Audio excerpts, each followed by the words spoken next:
keeping buildings safe, paramedics.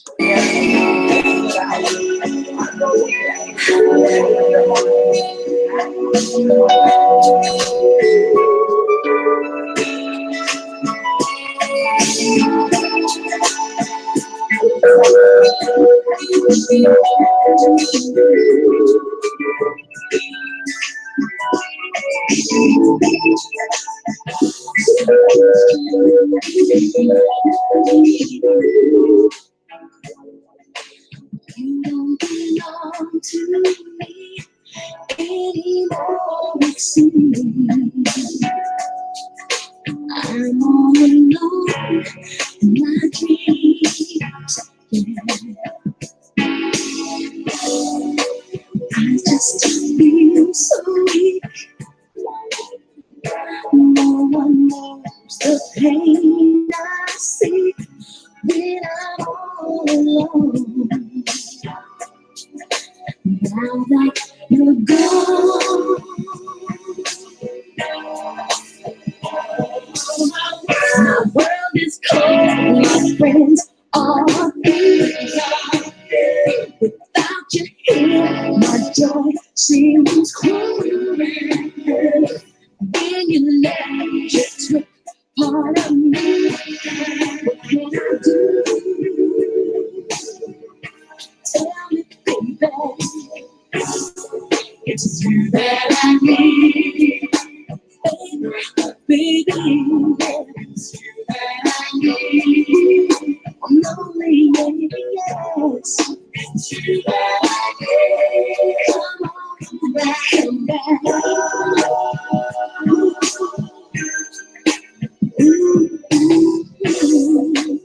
Something's wrong with me. You in my life, my mystery, baby. How could you do this to me? You left me holding on to a memory. I tried to be good, to really too much worse. No others come. I suddenly woke and found you gone. You were gone. Now I see my heart and you. Something's happened to me. My life, my destiny. My life will never ever be complete. Come back to me, baby, baby, baby. It's you that I need, baby. It's you that I need. No, nobody but you. It's you that I need. Come back.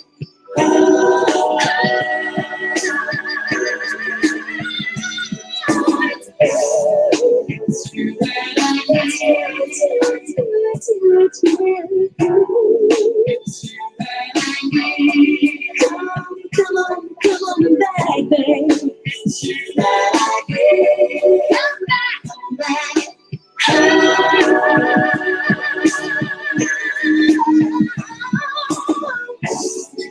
It's you that I need. Oh, it's you, babe. It's you that I need. All I need, it's you. It's you that I need.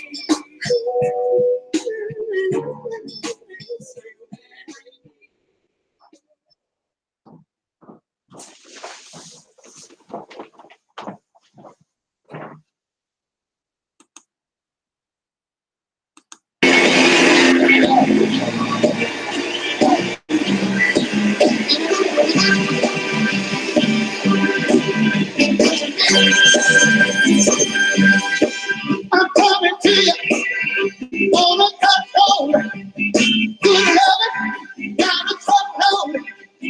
When you get it, you got to. So don't hurry, 'cause I'm coming. I'm a soul. I'm a soul, yeah.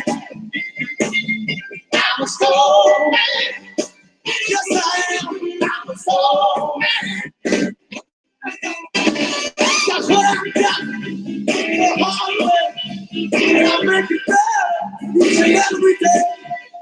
Slow way, don't you think? Don't you see now? Nothing out. I'm so mad. I'm so mad. I'm so mad. I'm so mad. For the fact is, look, I went out of love before I knew educated. I would stop. When I started loving, I can't stop. I was so mad.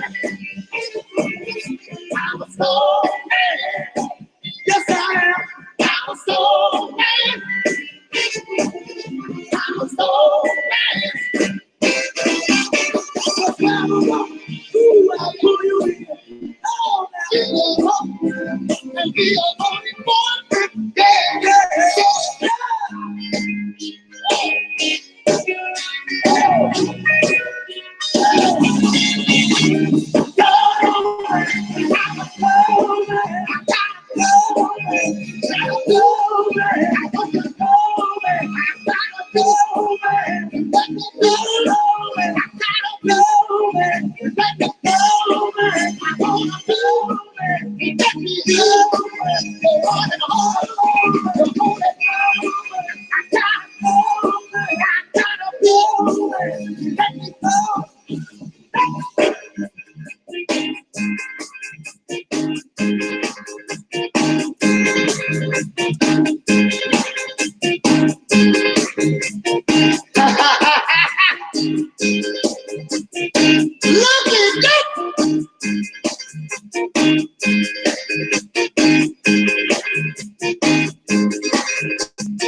Talking about a soul man. Soul man.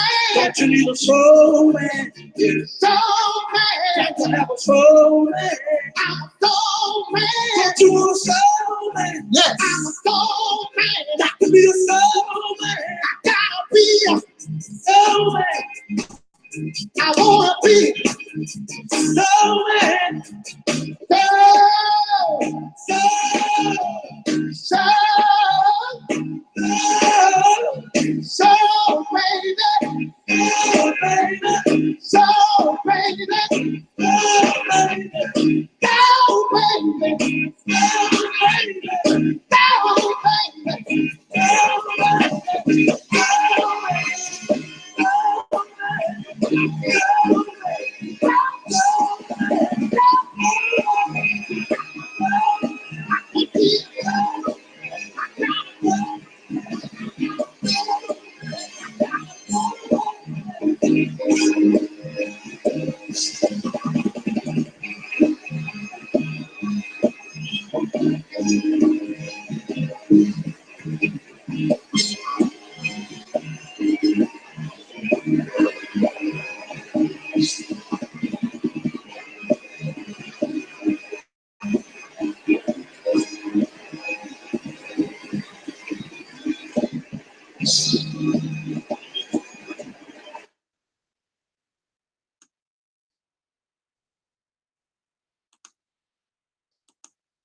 Wow.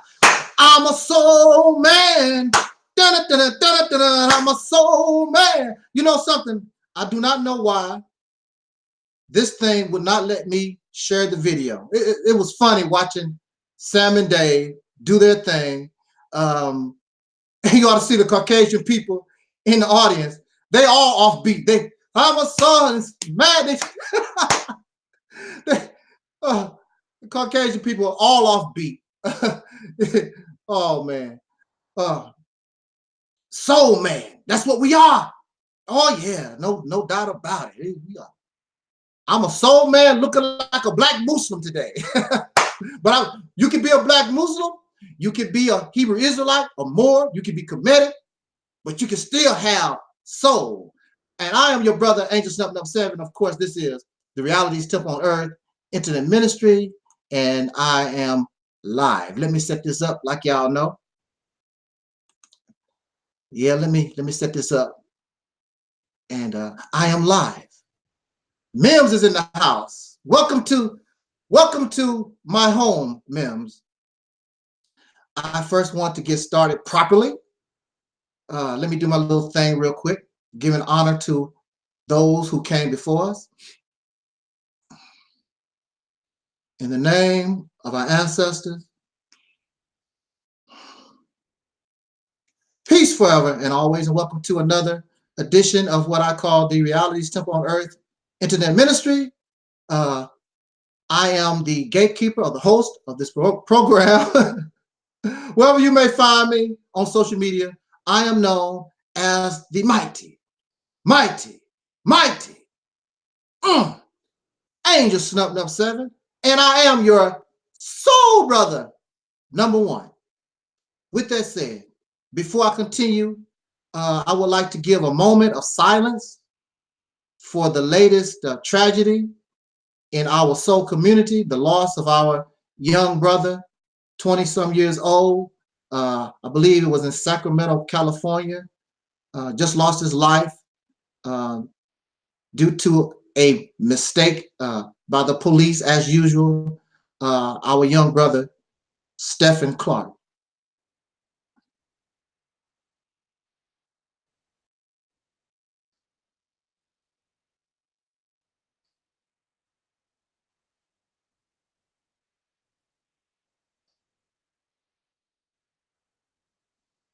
Thank you very much. Thank you. Thank you so much.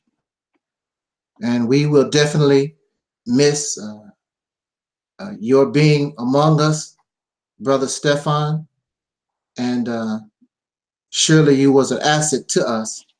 As far as we know, they can't find nothing bad to say. They could even say that you had a weapon, only a cell phone.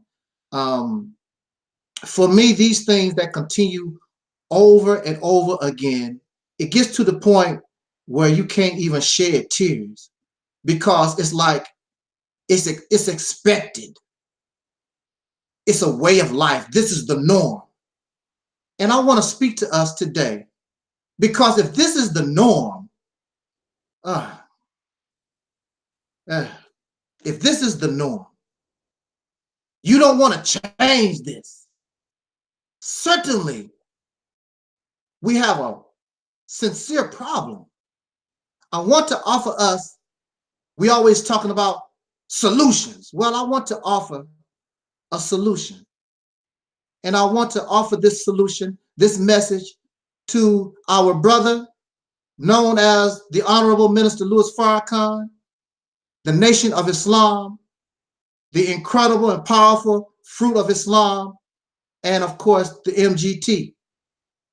I'm directing this message to one of our most strongest organizations ever produced among us, because they are in a strategic position. They are in a position that could actually get this done very quickly if the people, see, I don't care what you want.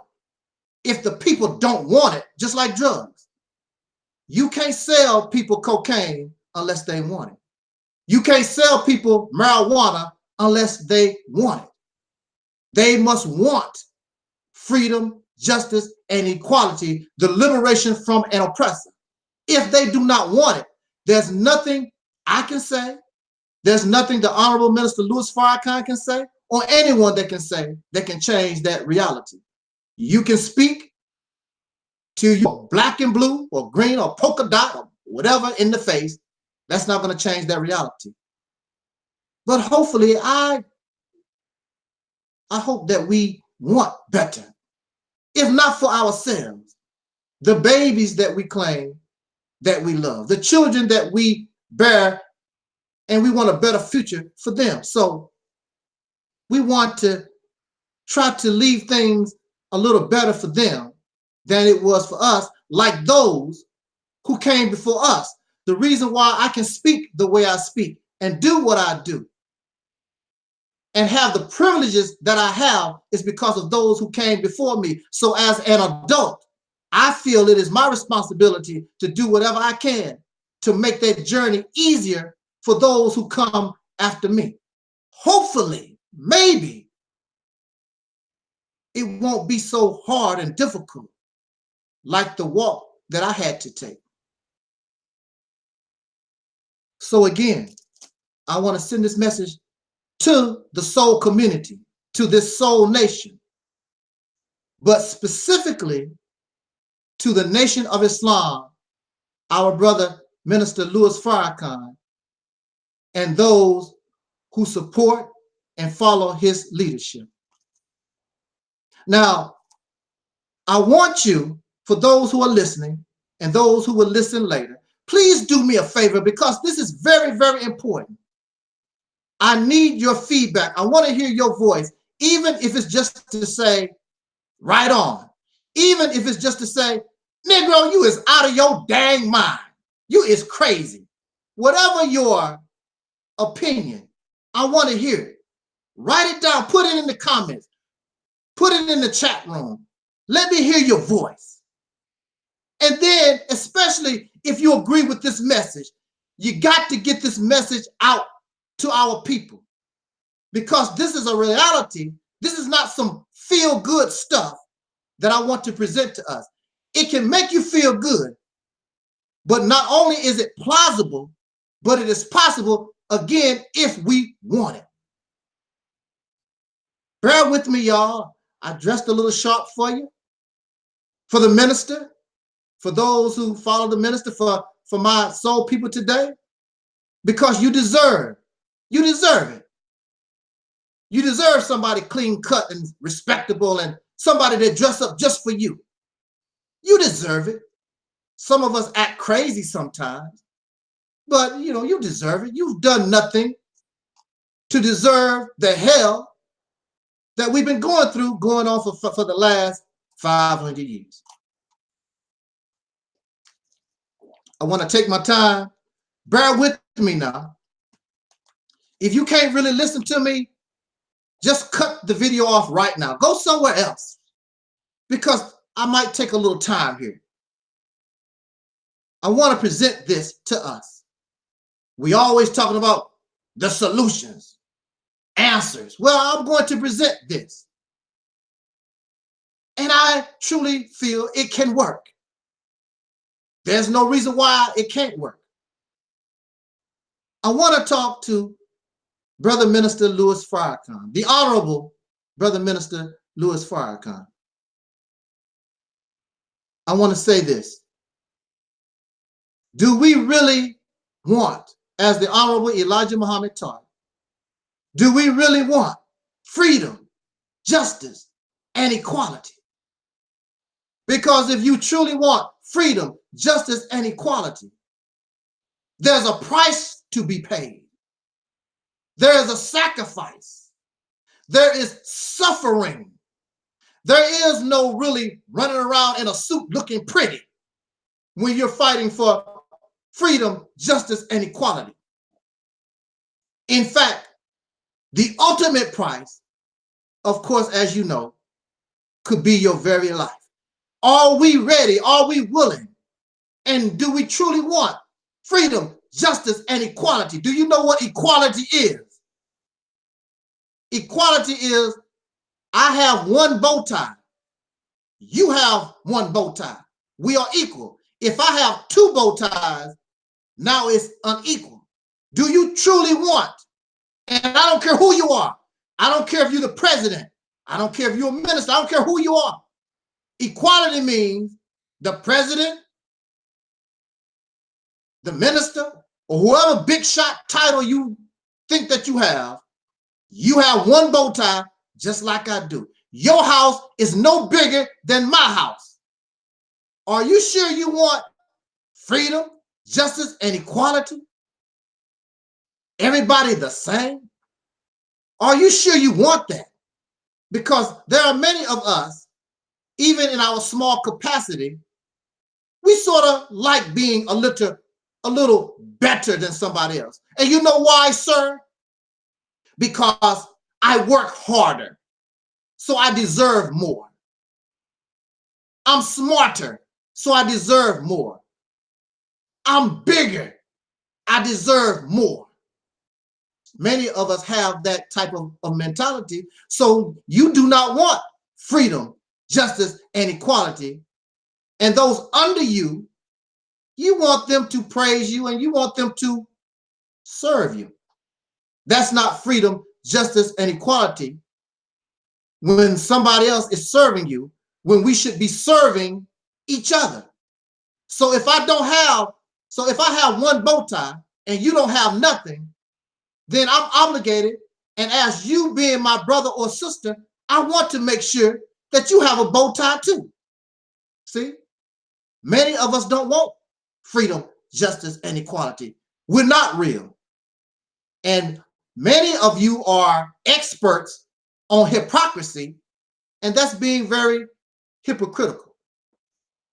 I, and this ministry, represents freedom, justice, and equality, no doubt. Have you ever seen animals in a cage? I'm pretty sure you have.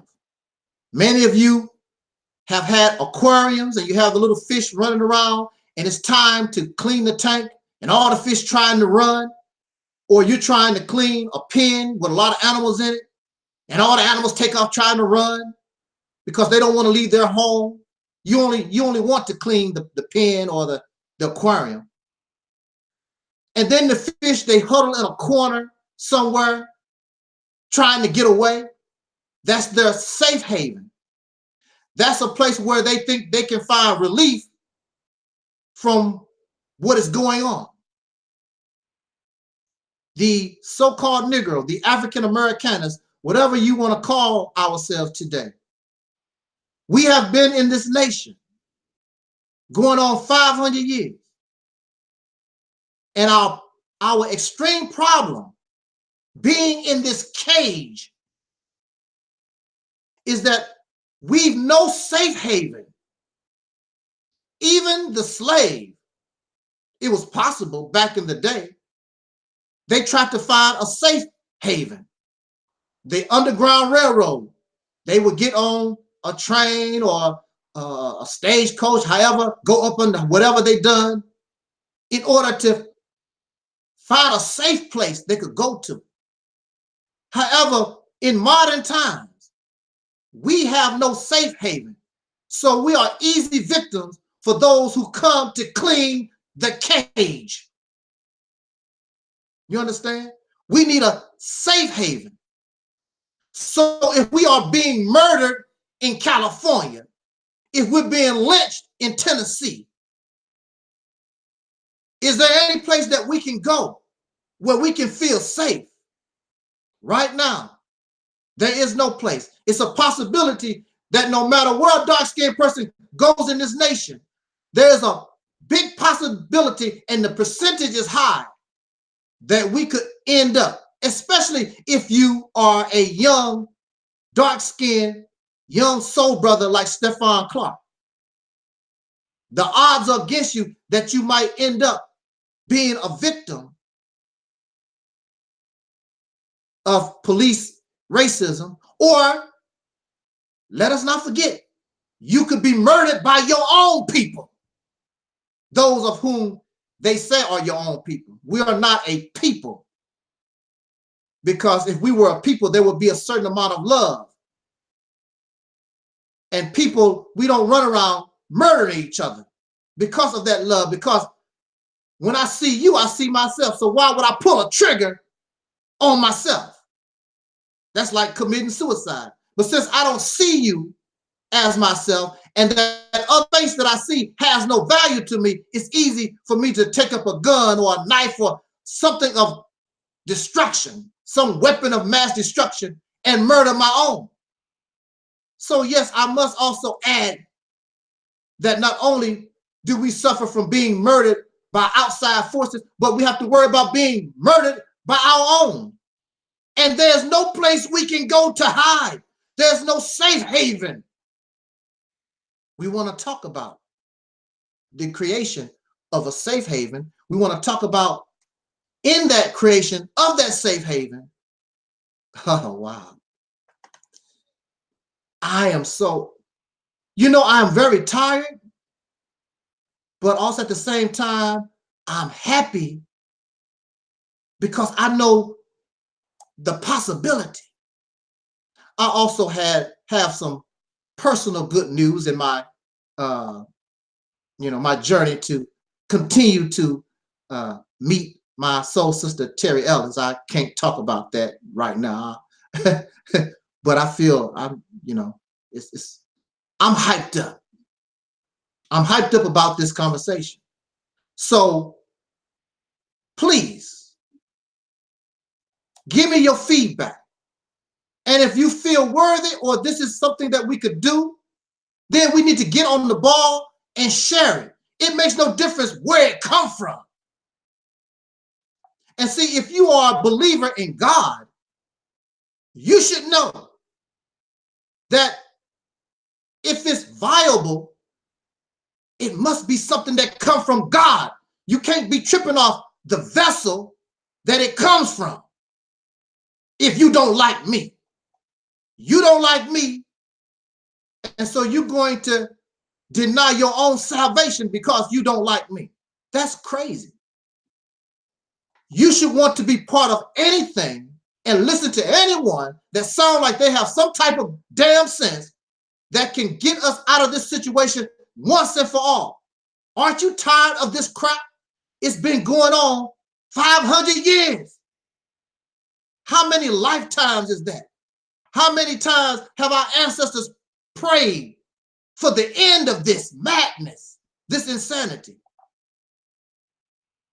You with me? Okay.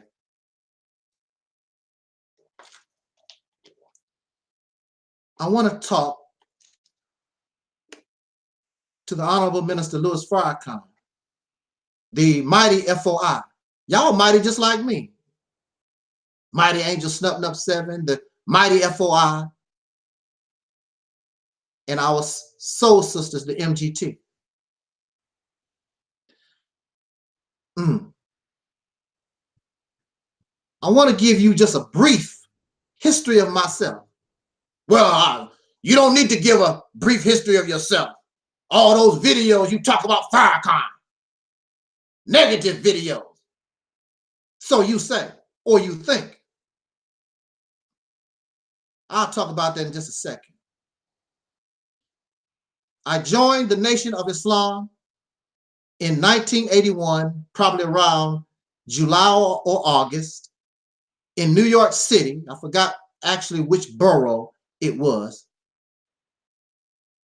Brother Maurice X, who is now Dr. Maurice Muhammad, was speaking that day. My original intent coming to New York City, I was an inspiring entertainer. I wanted to sing, I wanted to dance, I wanted to write music, the whole entertainment thing, being inspired by the late and great Michael Jackson. That was my intent.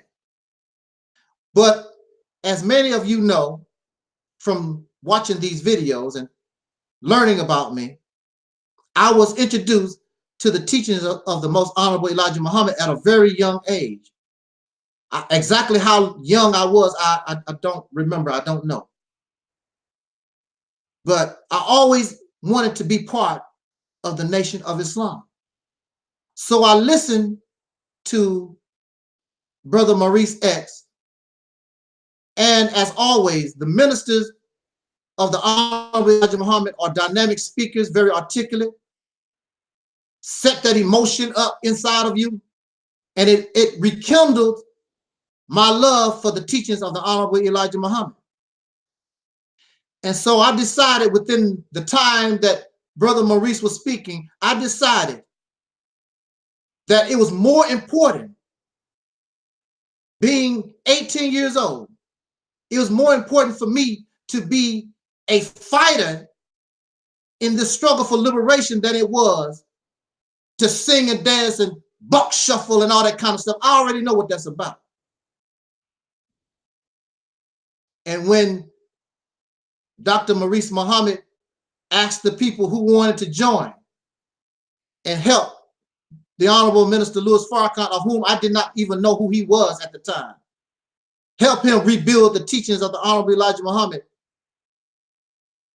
I was so happy. Yes, I'm ready to do this.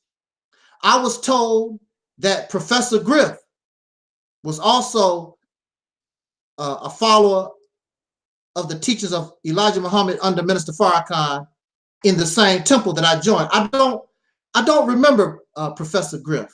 I forgot.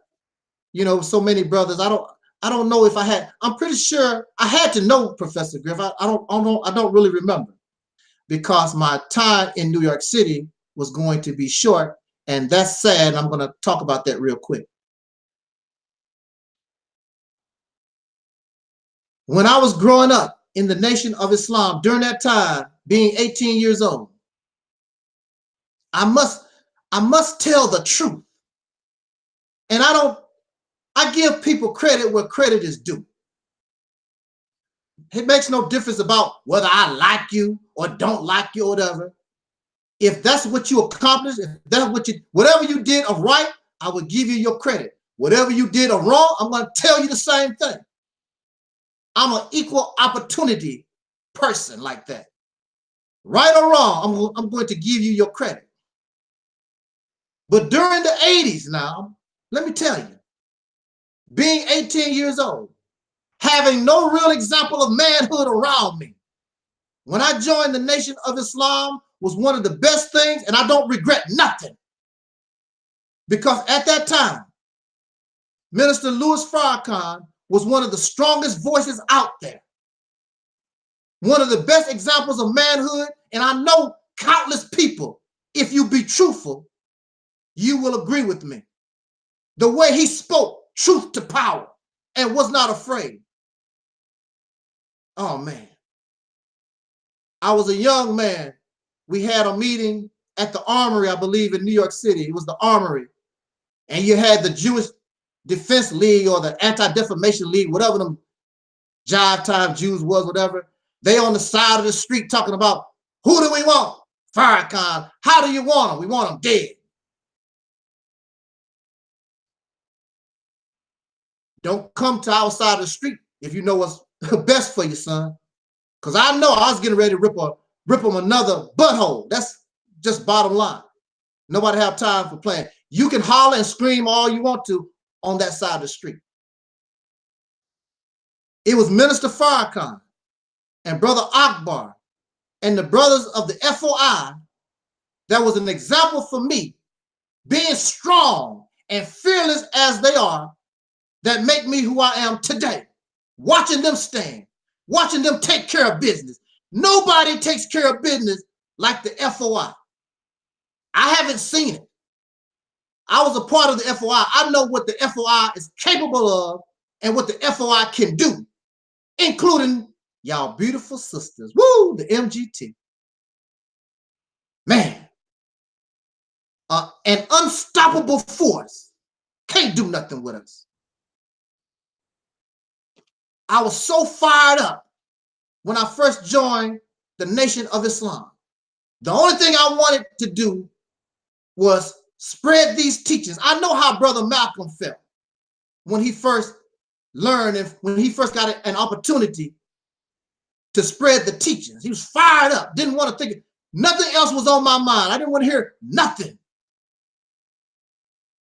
Out in the street with the final calls, talking to people, shaking hands. I did not do what y'all do. Lay around, playing on the computer all day long. I was shaking hands. And everybody did not like Muslims. Some people wanted to punch you in your face. You would open a gate and people bring out their dog to bite you.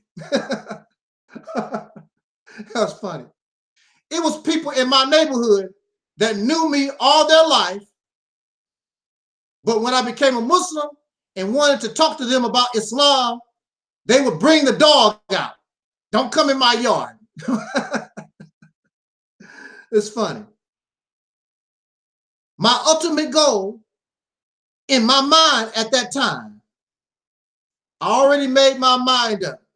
I wanted to be the national representative of Minister Farrakhan. That's what I wanted to do. That was my goal. And I was willing to work hard and long and for hours, whatever it took to accomplish that goal.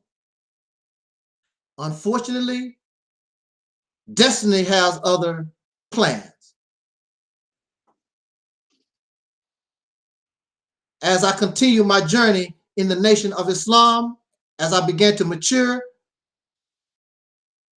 I began to start thinking differently, which, to be honest, I sort of was different to begin with. Even though I love the teachings of the Honorable Elijah Muhammad, I've always had a problem with religion, the religious belief system. I don't know exactly what was wrong with it, but there was something wrong with religion. I did not like religion anyway. But I liked the brotherhood. I liked the sisterhood. I liked the overall message of the Honorable Elijah Muhammad and the teachings of the Nation of Islam. But again, destiny has other plans. And so, not going into detail because we could be here all night, I just started to become discontent. But you know, like I said, I would not take nothing back. One of the most incredible experiences I've ever had was my first Savior's Day convention.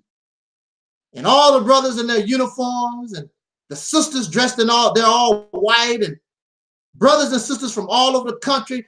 There was no profane language. There was no smoking weed. Everybody was courteous to one another. That was a wonderful experience, and I hope that continues. With this last Savior's Day and many more to follow. Wonderful experience. I can't say the same thing for the Million Man March. As soon as you come to the Million Man March, you can smell weed. You know, brothers was drinking and smoking. But at least we all gathered at the mall for a specific reason. And I know there are those critics of the Million Man March. There are those who are critics of Justice or Else and so forth. Whatever. We're not talking about then. We're talking about what are we going to do now? What we are going to do now. Not what Farrakhan is going to do, what the Nation of Islam is going to do. What are we going to do now? Especially since you're a critic and you have nothing else to show. You're not doing nothing. If you don't like the Million Man March, then what have you produced? It's simple as that. And that's nothing. This is a we effort. So you should not just rely on Minister Farrakhan or any organization or individual. This is a we problem. Again, do the people really want freedom, justice, and equality? Do you really want that? Because if you do, you are willing to pay the price. What is sad and hurt me so bad is that I have relatives in the Nation of Islam that encouraged me to join Minister Farrakhan. And I was hyped up, and I love New York City. Mind you, these are my biological brothers and sisters. These are my relatives. I was 18 years old, and I was living with my relatives in the New York City area. And they really was getting sick. They didn't like me being around. And I wanted to stay and work in New York. But they was like, we need to send you back to your mama. It's a hurtful thing. When you have, these are not only your biological relatives, these are my brothers and sisters in the Nation of Islam. And they could not tolerate their own biological nephew, known me all my life.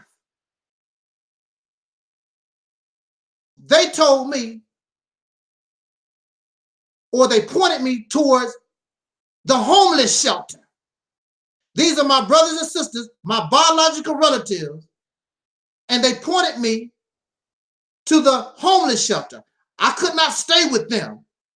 Another FOI could not stay with the MGT FOI. The MGT FOI sent me, pointed me to the homeless shelter. You think that didn't have an effect on how I began to view everything? When I'm looking at brother and sisterhood, these are my relatives, and they are my brothers and sisters in the belief in the Honorable Elijah Muhammad, and they told me and sent me, wanted to send me to a homeless shelter. Don't judge me. You are not qualified to judge me. You don't know what I've been through. So they put me on an airplane, a jet plane, the fastest way they could get me out of Dodge City, sent me home back to my mama. But I still tried to hang, and I worked with the brothers and sisters in the St. Louis area, St. Louis, Missouri area, for the next 5 or so years. But again, the feeling of discontent and this type of behavior was coming from certain people, especially from the top leadership. I did not see them have real love for the brothers and sisters in the mosque. They was always on this power trip. How do you feel powerful? And sometimes there are only 5 or 6 brothers in the ranks. I'm the captain. Matter of fact, during that period of time, the Honorable Minister Louis Farrakhan took away all titles. There was no minister, there was no captain, there was no lieutenant. And he definitely was not known as the Honorable Minister Louis Farrakhan. None of that was going on. The headline of the Final Call newspaper in 1982, I believe, was, "We must first be brothers."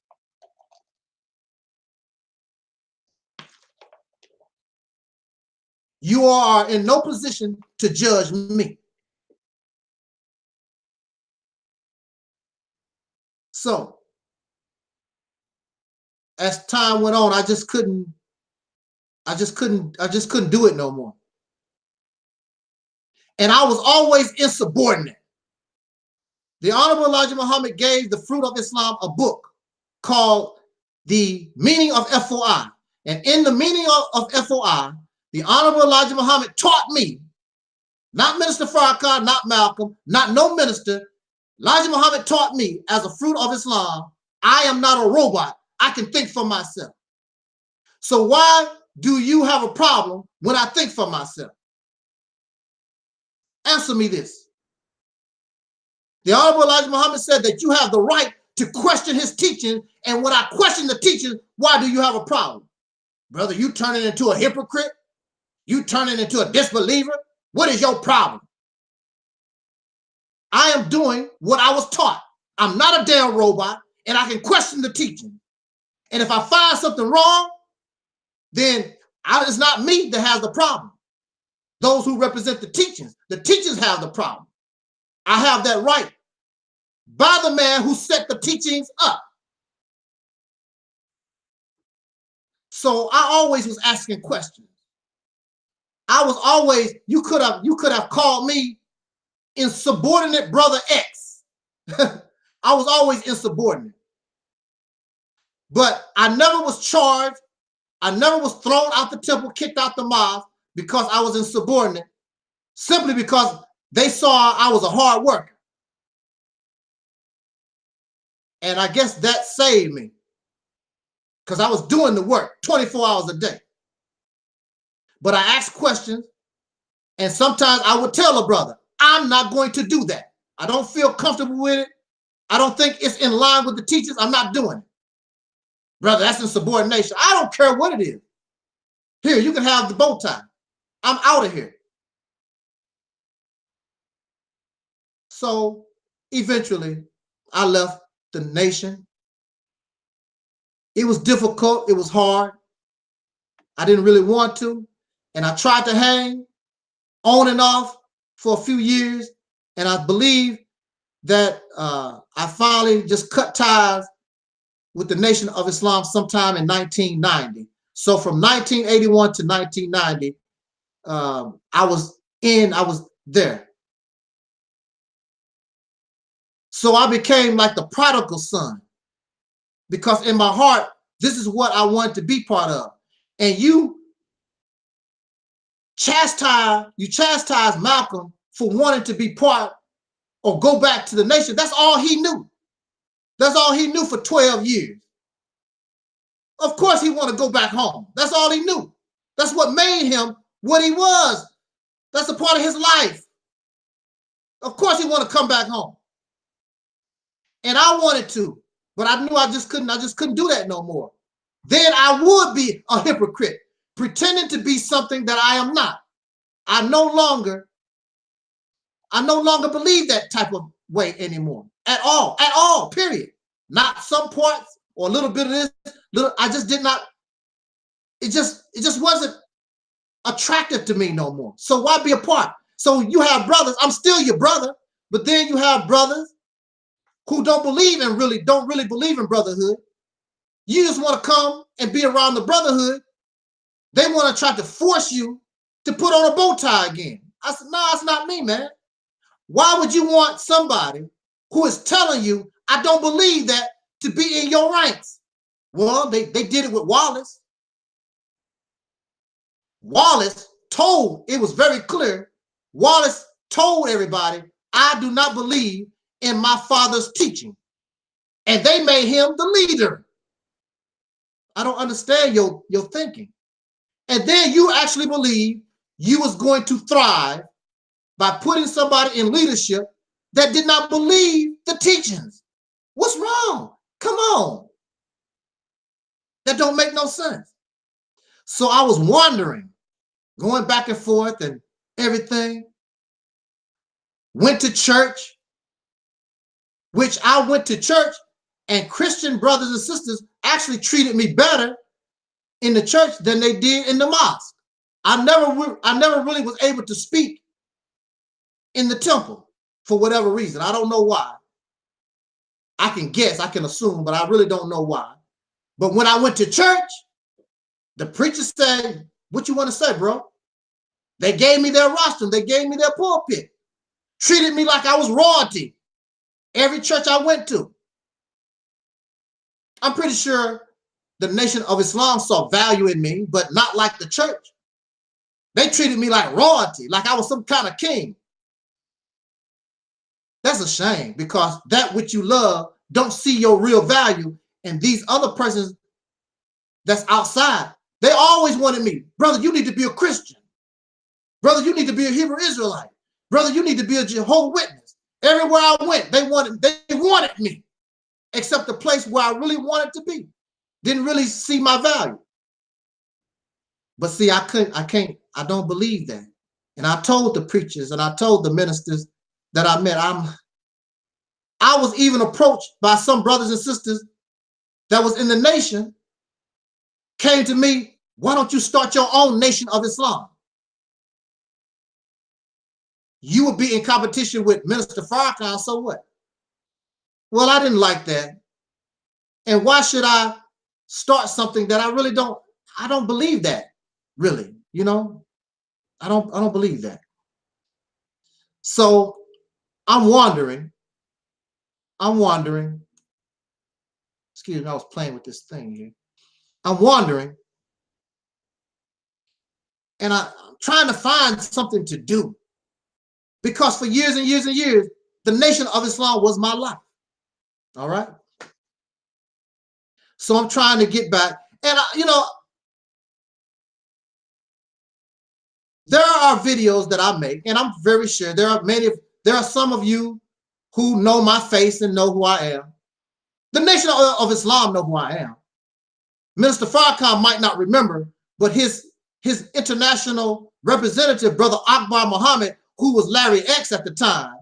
I used to work with Larry X almost every day. I went to the temple in 2010, and Brother Akbar, as soon as he recognized me, he said, "Hey, young brother," and we embraced each other like we was old friends, didn't miss a beat. He did not show no type of signs like he didn't like me or nothing like that. It was a wonderful meeting, Brother Akbar. But the sad thing, see, FOI, listen. See, this is the problem with the Nation of Islam for decades. We got this jealousy problem. Y'all do, you got this jealousy problem. See, in 2010, I was going to get that interview with Minister Farrakhan. But there was jealous FOI that did everything they could to keep me away from Minister Farrakhan. Because you could see it in their eyes. Who is this dude coming off the street and he just talking with Brother Akbar like that? Brother Akbar is as close to Minister Farrakhan as you can get. See, what you don't know is, in the early days of the Nation of Islam, that was an all-the-time thing. I was around Minister Farrakhan on many occasions. I was around Minister Farrakhan willing to take a bullet for him. You are in no position to judge me about nothing. In fact, if it was not for my sacrifice, my work, my assistance in helping in that struggle, doing that rebuilding process, you couldn't be where you're at. How many temples did I dedicate? Not only did I dedicate temples, I put the bricks down. I put the cement down. I dust. I clean. You are in no position to tell me about my sincerity. You are in no position to tell me nothing. You are not in a position to judge me at all. That's your problem. Filled with jealousy. You should have been happy that two brothers that have not seen each other in years and years and years come together in a civil manner and be happy to see one another. Jealousy. Because you want to talk to Brother Akbar like that. You want to get close to Minister Farrakhan like that. Here I am off the street, and I was there before you was. They know who I am. They know my family. I don't want to take too long on me. I want to talk about this proposal. This proposal. And, I respect Minister Farrakhan. Has nothing to do with like or dislike.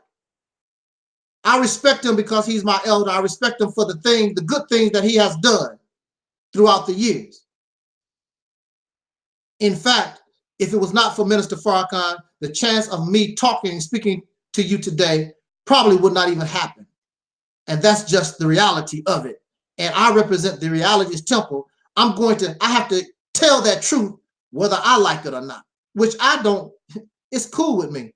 I don't have no problem with it because that's what happened. He's the reason why I'm here. His rebuilding the Nation of Islam is the reason why I decided not to be an entertainer.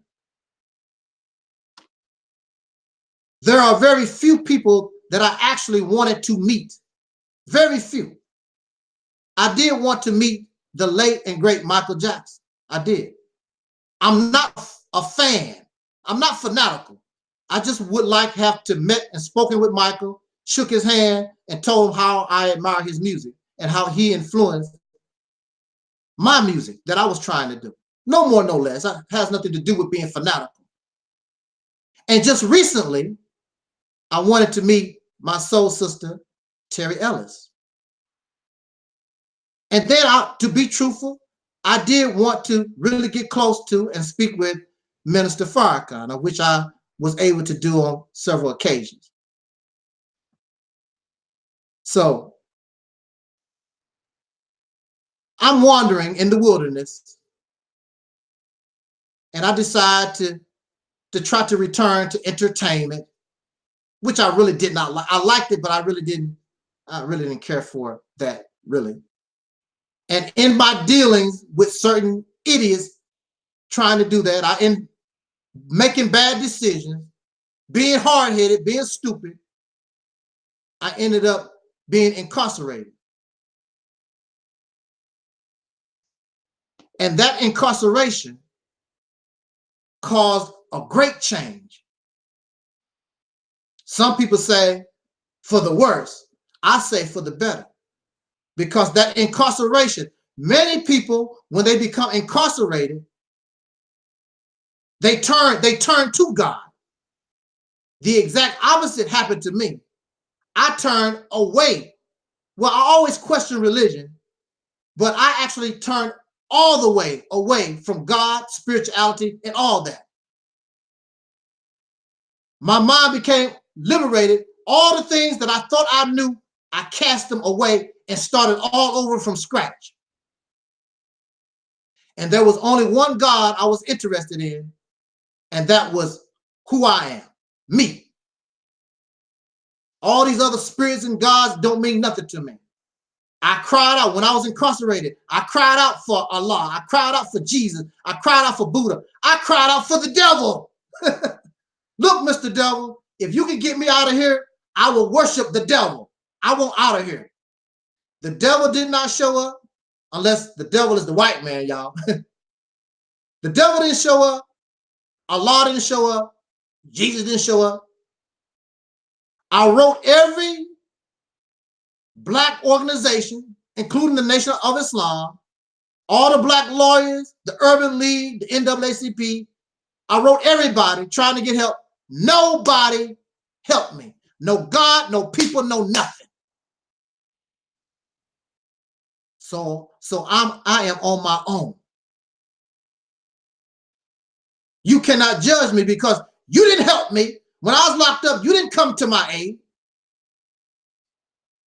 You only want me because you can use me? You the one with the problem. You only want me around so I can do something for your ass. I'm not going to be used like that. I'm sorry. You better go somewhere else for that. Not going to happen. But that experience changed my whole way of looking at things.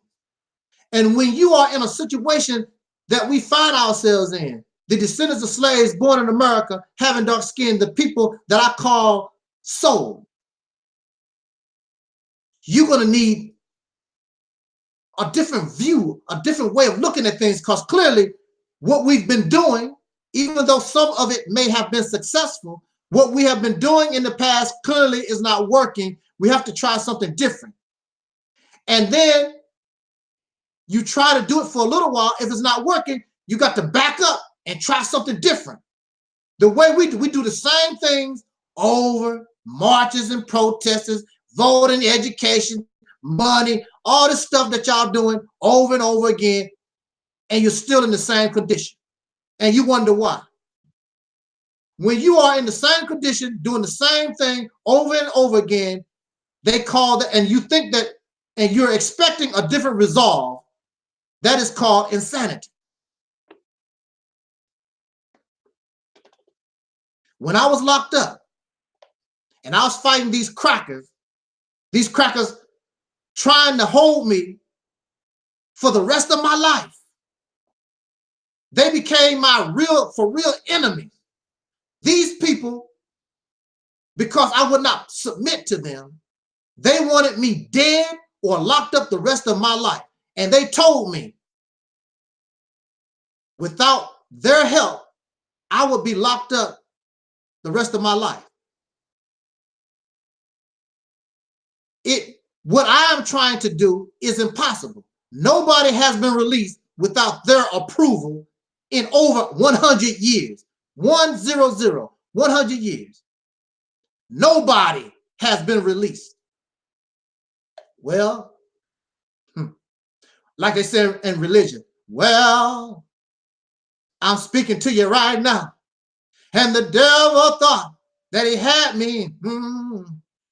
He said he was going to lock me up for the rest of my life because it was impossible. Nobody had escaped them in over 100 years. But when you look into God and yourself, amen. Can I get an amen? When I searched to the God of myself and start using my brain, because God gave me a brain. Why don't y'all learn how to use it? Your brain is good for you. Use your brain.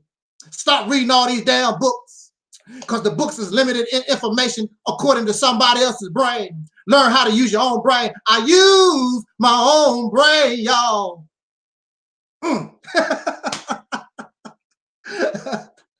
I use my own brain, and it gave me the solution. And I did not hate the white man. I did not hate the Chinese man. I used whatever man I could get my hands on so they could give the information in their brain so I could learn, so I can develop, so I can find a solution to my problem. And guess what? I'm talking to y'all now because your brother done the impossible.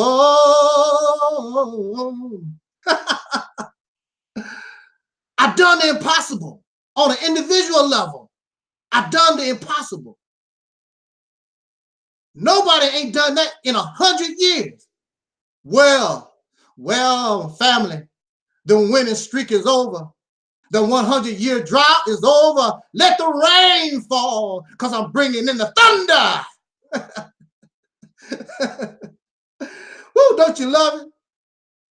Man, do you know how I felt when you see your enemies crumble at your feet? Do you know how it feels when you see the sadness and look like they're getting ready to cry? When your enemies lose. Here I am, one little guy fighting the state of Missouri, using the tools that they created and beat them at their own game. We can do the same thing, y'all. Well, woo, Yes, Lord. Yes, Lord. If you want to praise Jesus, do it. If you want to praise Allah, whoever you want to give credit, but use your brain. That's what I've done.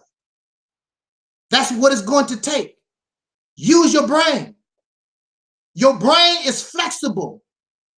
It is you who keeping your brain and your thinking process rigid. That's not going to work in our situation. We have to have our brains able to be flexible. You have to stop thinking in these rigid forms of thought.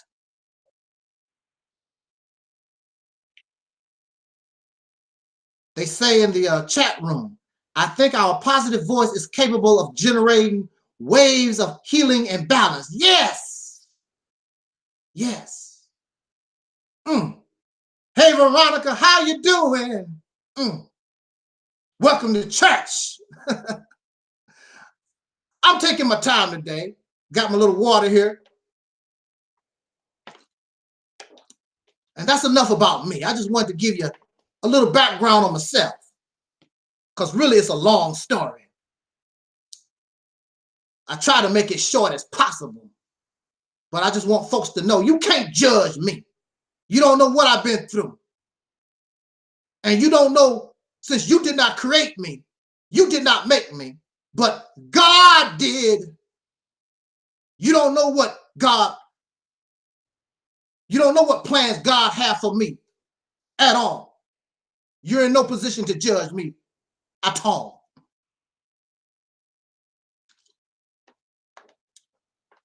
I respect the Honorable Minister Louis Farrakhan. I respect the FOI. Ooh, and the beautiful MGT. Wow. Just thinking about MGT. Oh, wow. I'm sorry, Terry. See, Terry Ellis is not an MGT. In a way, yes, you are, sister. And, you know, I want to say this, too. Now, I'm wearing the FOI, the Nation of Islam. That's how we dress. Technically, I'm still an FOI, whether you like it or not. I am a child of Elijah Muhammad, whether you like it or not. Whether you like it or not. Elijah Muhammad is my daddy, just like he is of yours. And there are people, that's where I come from. There are people who talk about the hand signs. I don't know what hand signs you talk about. When most people begin to talk, they just move their hands. I am not a Mason. I don't know nothing about Masonry. None of that crap. I don't know nothing about it.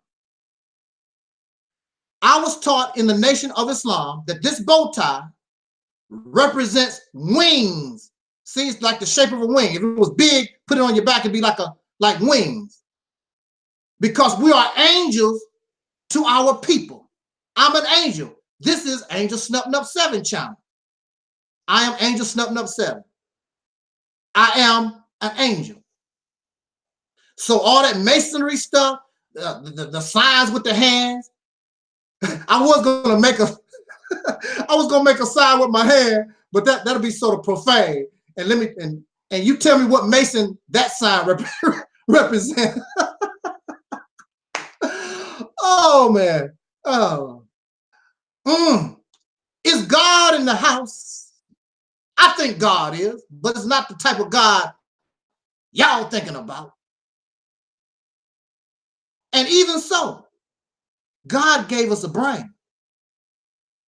We refuse to use it.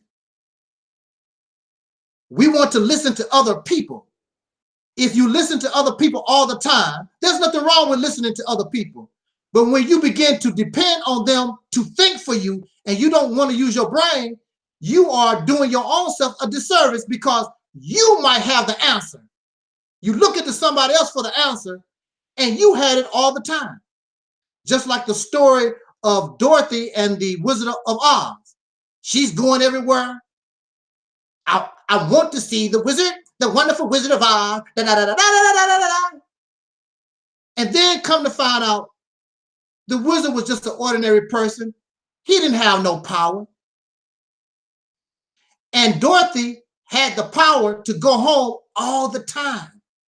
She didn't have to go find the Wiz, the Oz, whatever his name is. The Wizard of Oz. The power she was looking for, and the power she was looking for somebody else, she had it all the time. Man, think for yourself. Use this for a change.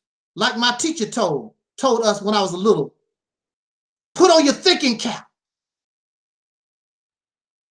Now I want to leave that and bring the proposal that I would like to say and present to Brother Farrakhan and the Nation of Islam.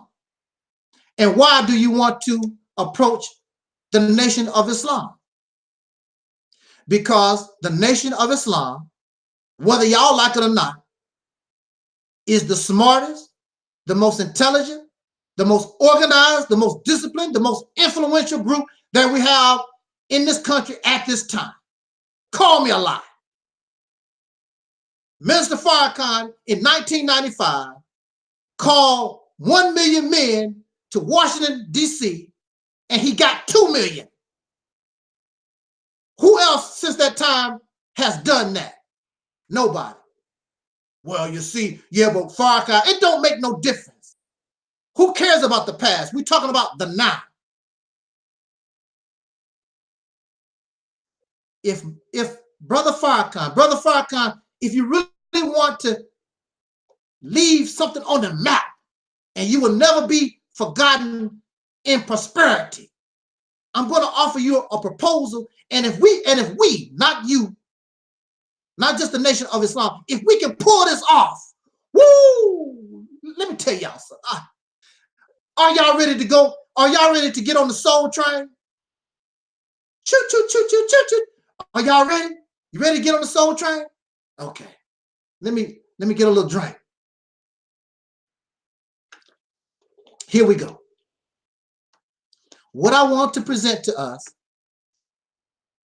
is very simple, yet complex. And the complexity comes simply as you just don't want to do nothing. That's what makes it complex.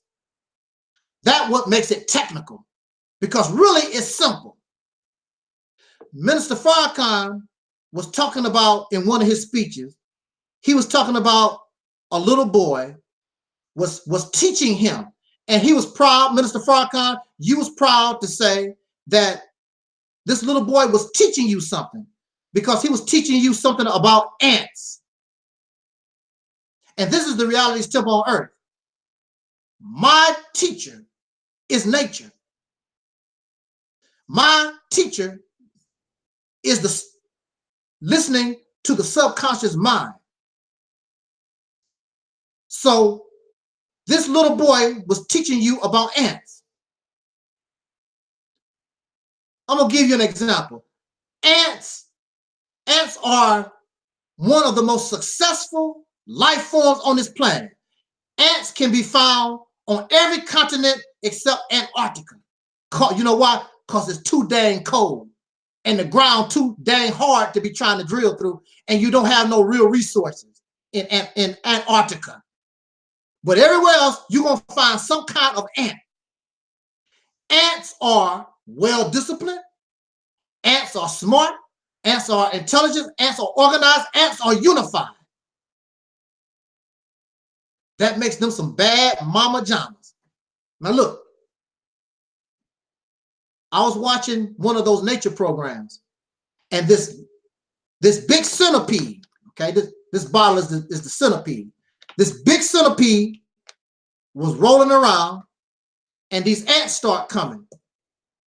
Now, look how big this centipede compared to a little ant. I wish I had something to compare the sizes, but we don't. Now, one ant can't do nothing. One ant can't do nothing with this centipede. However, when the ants worked as a team, these little small ants took down this large millipede, this big caterpillar looking thing. Oh, wow. See, let's learn from the ant. I want you to keep that story in mind when thinking about the ant. See, look, your oppressor, your oppressor is like that millipede. But if you work as a team, and look at this, I'm going to combine this with something. How many of you have ever taken martial arts? Raise your hand. Wing Chun, what'd you say? Wing Chun Kung Fu, you took that? Okay, that's cool. Karate, okay. Now, anybody in martial arts know when somebody gripped your hand, what's the first thing that you do to break the grip? You do not attack the whole hand. Use your whole hand against their thumb, against one of the fingers, because your whole hand is stronger than one of their fingers or their thumb. That's what you grab, and you break the grip. You break the grip by twisting against the weakest part of their hand. See what I'm saying? So see, if the United States of America is this caterpillar, if this United States of America is the hand that's keeping you in trap, you don't try to fight. See, that's what we've been trying to do. We always talk about the United States government. You are not strong enough. You are not in a position to do anything to the United States government. However, however, see, I really don't like coming out like this, y'all. I really don't, because when I was fighting them crackers, when I was locked up, you should always have the element of surprise. Let them wonder about what you're going to do. Always have the element of surprise on your side. But in this situation, you know how we are. We're not brotherly. I can't make a telephone call. Can I come to Chicago and speak to Minister Farrakhan? Some of these brothers and sisters, I write them emails all the time. They don't want nothing to do with me. You can't talk to them. So the only way that they're going to listen is you got to make a video. You have to talk out in the public. That's a damn shame. That's a damn shame. But unfortunately, that's a reality. But it's all right, because if you do it right, when I made my moves on those devils when I was locked up, it didn't make no difference whether they knew or didn't know. They weren't going to stop my activity because I was just that good. And if you think, see, it goes back to using your brain. Let your brain sit back, turn off the lights a little bit, stop thinking about somebody's panties, stop thinking about somebody's underwear, stop thinking about all these crazy stuff, things that we do. Sit back, concentrate. How am I going to get this? How am I going to do this? Stop thinking about getting high, getting drunk. Think about how I have an enemy. I have a millipede. How am I going to beat this fella? That's the way you have to think. Because I'm not strong like this cat. I don't have the power. But clearly, he can be taken down. Now, so what are you going to propose? Keep in mind what I just said, brothers and sisters.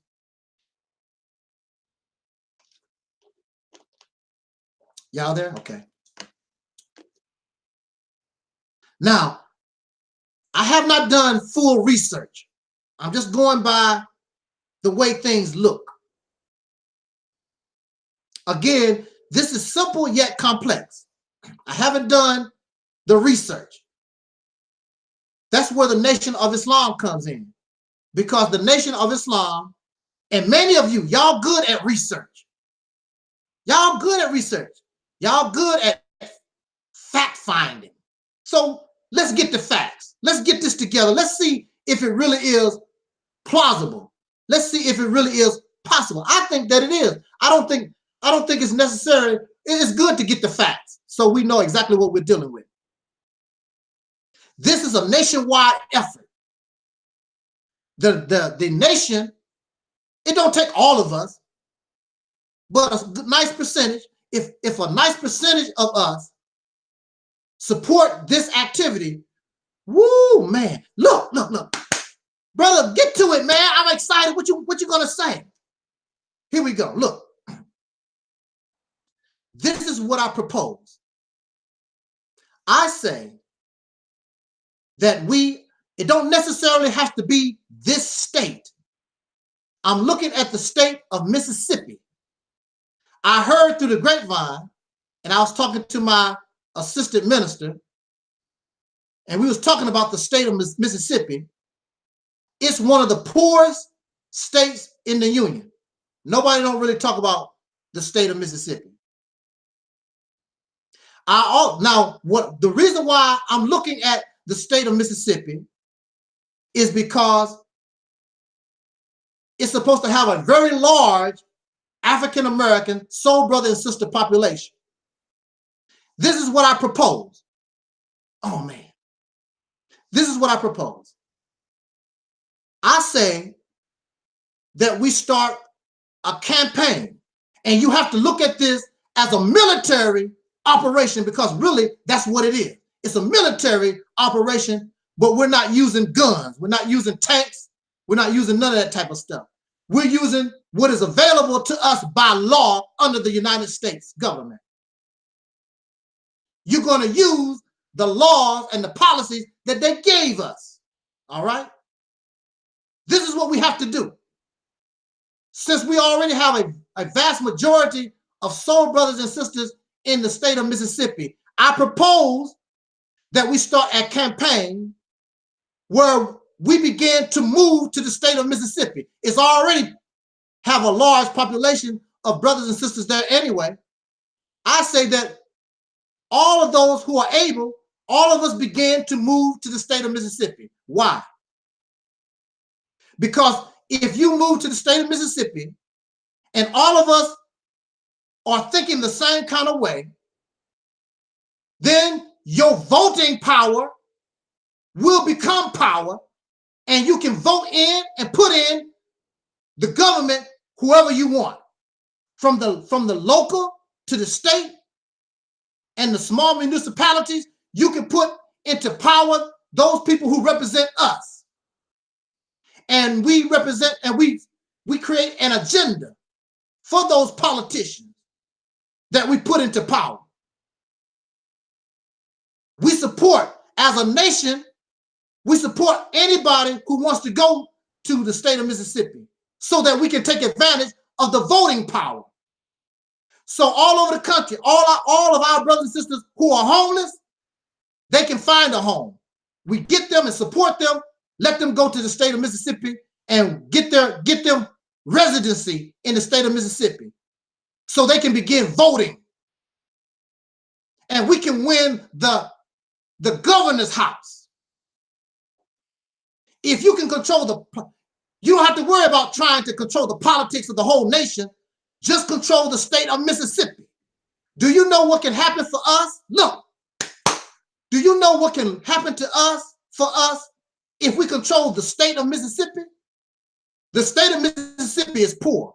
It don't have to be that way. This is a sink or swim situation. Either you're going to sink or you're going to swim. I believe we can swim. There's no doubt about it. When you boycott and when you march, once you begin to take control of the political system in the state of Mississippi, your voting and your marching has power. So you can march for the death of Stephon Clark, don't mean nothing. You can march and protest because Trayvon Martin was killed, don't mean nothing. But if you control a state, if you can control if you can get into the governor house, woo, man. Do you understand? All the doors. Those of you who keep talking about, I want to build a nation. I want to build a nation. That's your beginning. The state of Mississippi opened all those doors. The beginning of your nation, the nation of Islam. This is your nation. All y'all nation builders, this is your nation. And you'll still be a part of the United States. Your lifestyle don't change. The only thing that's going to change is you get power, something you never had. You get opportunities that you've never seen before. So you want trade with Africa. All the states in the union, all the governors, all the politicians, they go back and forth to different countries trying to get business for their state. You can trade with Africa or China or whoever the hell you want to start business with. Put our people to work. You don't want to force nobody to do nothing. You go into the state of Mississippi and we start a campaign with the brothers and sisters who are already there. We want to build a certain mentality. You can't be a nigger or a Negro trying to pull this off. Of course, everybody is not going to join you, but you got to look at it this way. You ever see dogs bark? Then all of a sudden the dog stop barking and one stupid dog all by himself. And pretty soon you start looking around. The other dog's like, why are you barking? We shut up a long time ago. See, when you begin to make those moves, those who are against you, they're going to feel stupid. Why aren't you on board? All this is positive for us. This is something that other people talk about.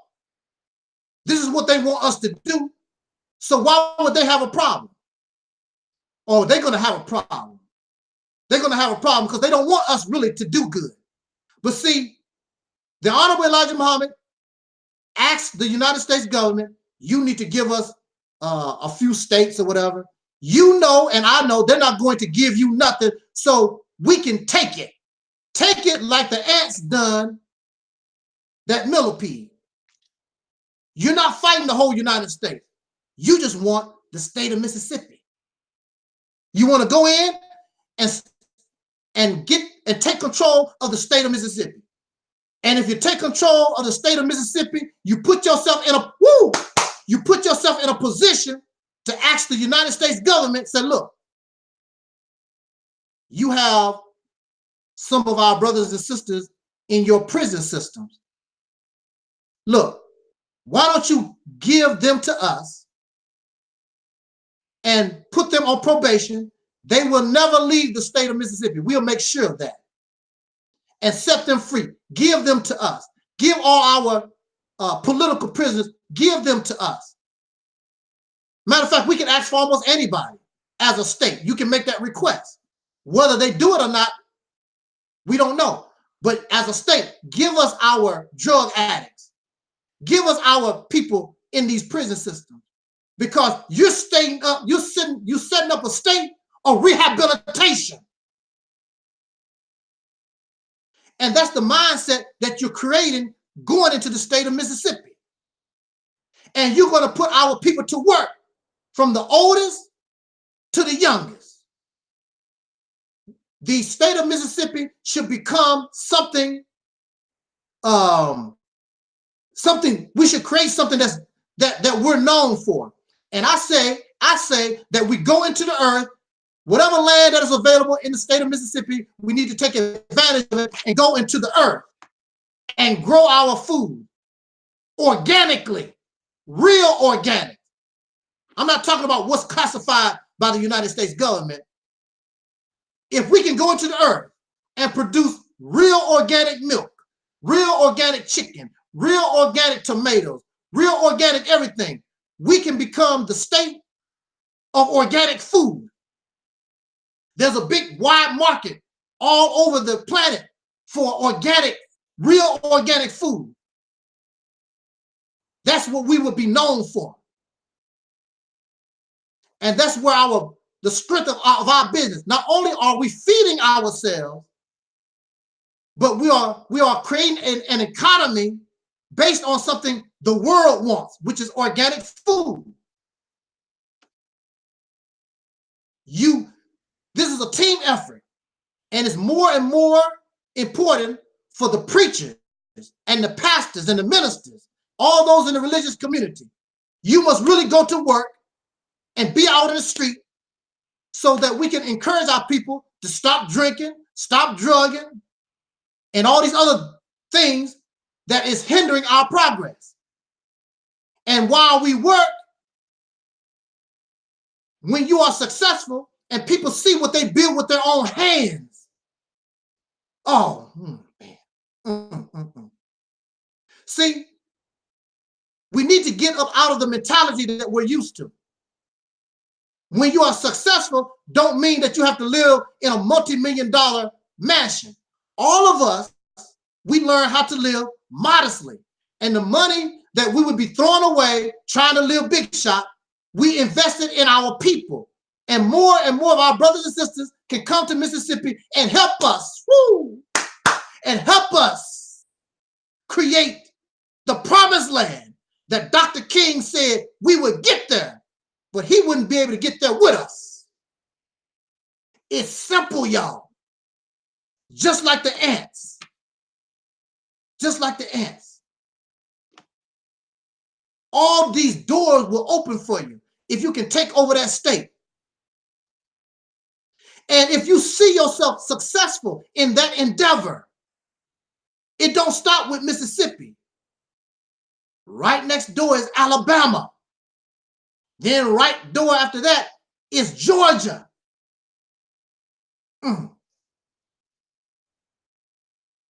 You just don't know everything that you thought you wanted in life. The doors will begin to open. But it's going to take sacrifice, suffering, maybe even death. But it's worth it because freedom, justice, and equality has a price. We have to be different. We have to encourage our people to be righteous. You understand? Living a righteous life will give you heaven on earth. Mississippi will become your heaven. Alabama will become your heaven. Georgia will become your heaven. You don't have to go thousands and thousands of miles away to Africa. But when you are successful doing that, look.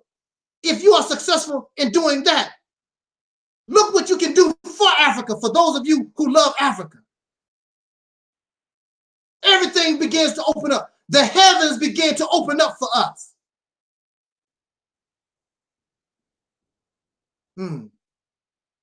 Oh, my chat room. Thank you. Thank you. Knowledge is power. Just think about it. And nobody is thinking about the state of Mississippi. It's poor. Nobody cares nothing about Mississippi. It's there for the taking. The Million Man March is wonderful. We don't want to degrade the Million Man March. We don't want to degrade Justice or Else. We don't want to degrade the March of 1963. But this, yo, woo, I'm jumping for joy in my seat. If we can get this and begin to pull this off, our suffering, our sojourn, our hard sojourn in America will be over. The heaven on earth that the Honorable Elijah Muhammad spoke about will become a reality if you want it. It's not about who gives a damn about who gets the damn credit. I don't care if I never get credit. I just want the job done. I want to be on the winning team. That's all I care about. I want to be able to go to the state of Mississippi and feel like I'm in heaven, because that's exactly what we would be doing. We would be creating heaven on earth. And everybody, and don't think, and everybody is going to copy you. Everybody else is going to want to do the same thing.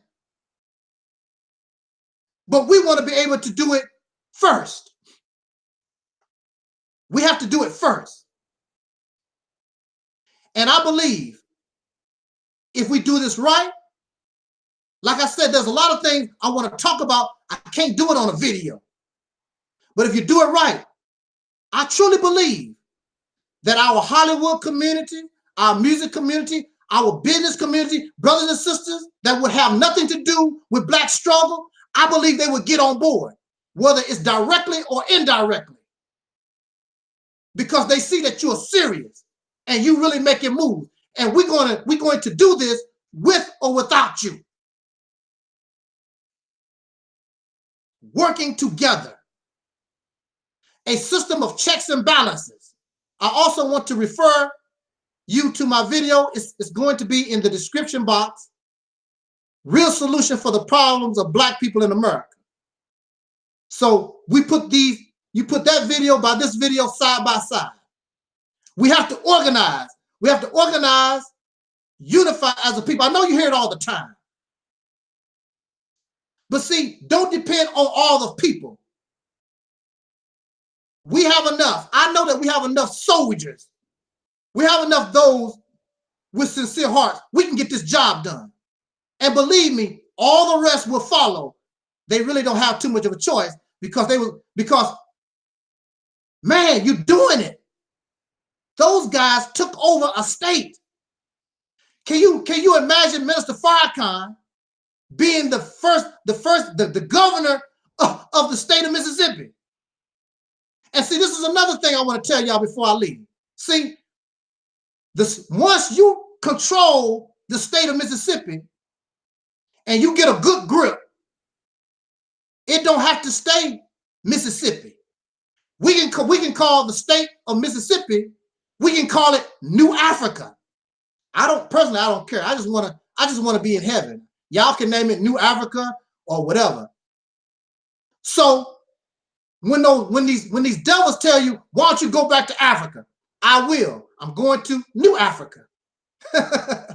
See what I'm saying? That's right. I'm going back to Africa. New Africa. Jackson, New Africa. Not Jackson, Mississippi. Jackson, New Africa. Not Tunica, Mississippi. Tunica, New Africa. Woo! The door is open for. The door is there for the taking. Just play it smart. Use the tools that your enemy gave you. By the time your enemy can respond, it's too late. You already in there and got it going on. Oh wow. See, I'm excited. See, I know it can be done. I don't have to do a lot of research. You can see it's there for the taking. Who told you that, brother? Maybe God. God gave me a brain. Why don't you use it? Maybe God talks to me. Maybe so. Who knows? You tell me why this can't work. The reason why it can't work, because you don't want to do a damn thing. You are comfortable being a damn Negro-ass slave. That's why it won't work. Otherwise, why it can't work? Put our people to work. Nobody in the state of Mississippi, everybody will have something to do, including the babies. And the little children like to help grown folks get stuff done. Let's go to work.